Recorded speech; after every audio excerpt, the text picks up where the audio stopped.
ناظرین السلام علیکم۔ آج میں آپ کو دعائے مجیر کے کچھ فضائل اور اہمیت کی طرف اشارہ کرنا چاہتا ہوں۔ دعائے مجیر مشہور دعاؤں میں سے ایک دعا ہے۔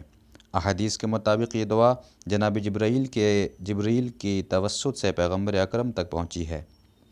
اس دعا کو بہت سے علماء نے بیان فرمایا ہے اور اس دعا میں 88 فقروں پر یہ دعا مشتمل ہے۔ ہر فقرے میں جملہ اجرنا من النار یا مجیر دہرایا گیا ہے۔ گناہوں کی مغفرت کے لیے رمضان کی 13ویں، 14ویں اور 15ویں تاریخ میں اس دعا کے پڑھنے کی سفارش کی گئی ہے۔ دعائے مجیر پیغمبر اکرم صلی اللہ علیہ وآلہ وسلم سے مروی ہے، جسے جناب جبرائیل نے اس وقت آپ تک پہنچایا جب آپ مقام ابراہیم میں نماز بجا لانے میں مصروف تھے۔ اس دعا کو بہت سے علماء کرام نے اپنی کتابوں میں درج کیا ہے، بالخصوص شیخ عباس قمی نے مفاتیح الجنان میں بھی نقل کیا ہے۔ یہ دعا آپ کو وہاں مل جائے گی۔ اس دعا کو دعائے مجیر اس لیے کہا جاتا ہے کہ اس کے تمام جملے میں مجیر لفظ کا استعمال ہوا ہے، جو اسماء الہی میں سے ہے۔ اس کے معنی پناہ دینے والا، اسی لیے اس کو دعائے مجیر کہا جاتا ہے۔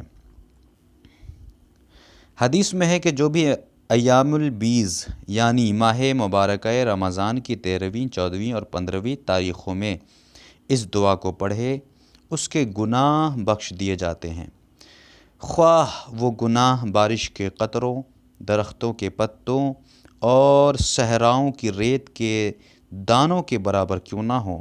یہ دعا بیماروں کی شفا، قرض کی ادائیگی اور بے نیازی اور توانگری کے حصول اور نیز غم اور پریشانی کے ازالے کے لیے مفید ہوتی ہے۔ بالخصوص تمام مومنین سے میری یہ بھی گزارش ہے کہ اس دور میں جو دور کورونا جیسی وبا میں مبتلا ہو کر پریشان حال ہے، لہٰذا آپ اس دعا کو ان 3 تاریخوں میں پڑھیں اور دعا کریں، انشاءاللہ پروردگار آپ سب کو اس بیماری سے محفوظ رکھے گا۔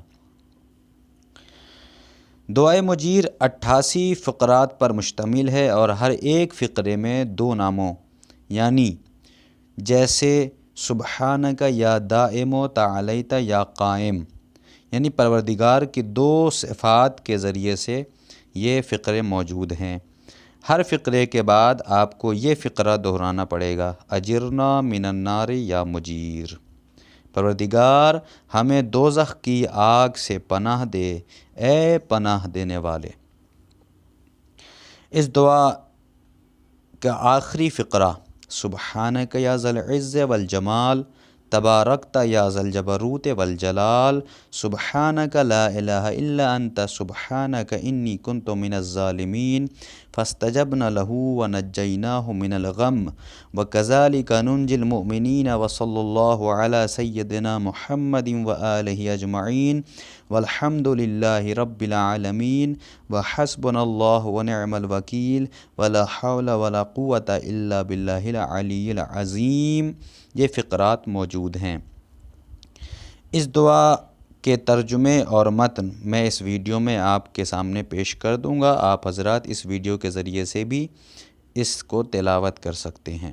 بالخصوص ہماری آخر میں گزارش ہے کہ اپنی دعاؤں میں حقیر کو ضرور یاد رکھیں اور دنیا میں جہاں جہاں مومنین کرام کورونا جیسی وبا یا جس مشکلات میں بھی مصروف ہیں، آپ دعا کریں کہ پروردگار انہیں تمام مشکلات سے آزاد کر دیں۔